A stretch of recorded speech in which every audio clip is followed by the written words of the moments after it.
Evening, everyone. I'm just going to cut to the chase today, guys. I wanted to come to you, and this is kind of bizarre on how life plays out. So I schedule my lives. I put it in my calendar what I want to talk about.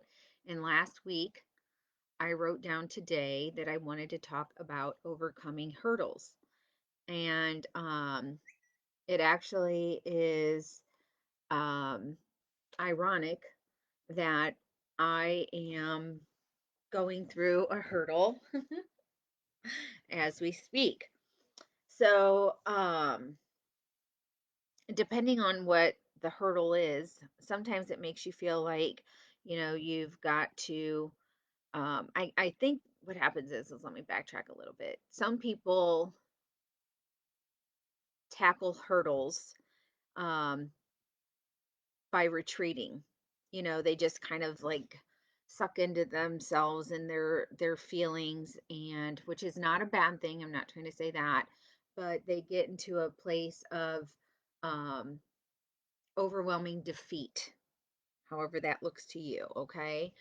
Um and for me personally, I'm not saying that I haven't been there from time to time, but I have more of a warrior mode.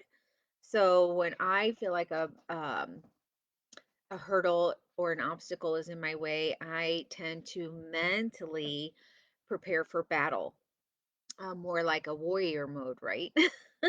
That's just kind of my mindset. I have said it a million times over since I was probably a teenager that personally for me, I would rather be fueled by anger than retreat in sadness. That's just my personality, and I know that there's a lot of things that people can't do about like their chemical makeup. So that's just the way I tackle my hurdles. And so I did a little research, because again, I was going off of my own mindset, and a couple of the things, like there's stuff all over that you can find, but um, well, there I jotted down two ways that Google says to tackle hurdles. And one is to list three strengths that you have. So if it's something obviously that's a hurdle, and you, especially if you're somebody who like retreats into sadness, think of what you're good at. Think of what your positive traits are that can help you overcome that that obstacle, that hurdle, whatever you want to call it. So that empowers you guys. When you think of your strengths, that empowers you rather than making you feel weak and you can't control it. Um, Sorry about that. It's a day. So, the other thing is self care. Now, I have said this a million times over to people that are caregivers, and they have really hard days. They do. I have a friend that has not one but two ailing parents that she is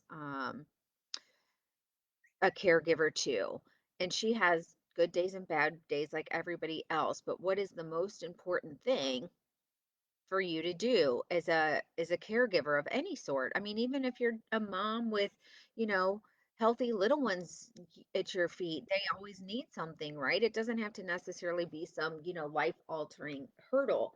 Um, but the way to be as strong as you can for somebody else is to take care of yourself. That means taking care of yourself physically and mentally.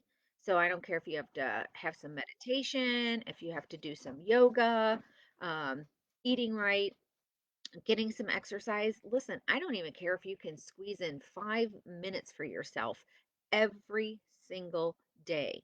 Then that's what you need to do. Because if you're not strong and you're not feeling good, you are useless. Useless to everyone else. I mean, I've been there. I've been to where I'm so exhausted. I don't know if I'm coming or going. I don't know what day it is. I don't know if I've eaten. I don't think I can go days without eating when I'm just in a funk.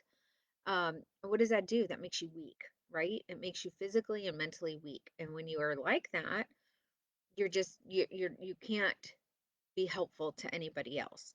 So Again, it's been almost 5 minutes. I don't want to get on a rambling kick. So, you guys, we all have hurdles and we can overcome them. We can. So go out there and make the best of today. And I will see you all tomorrow. Bye.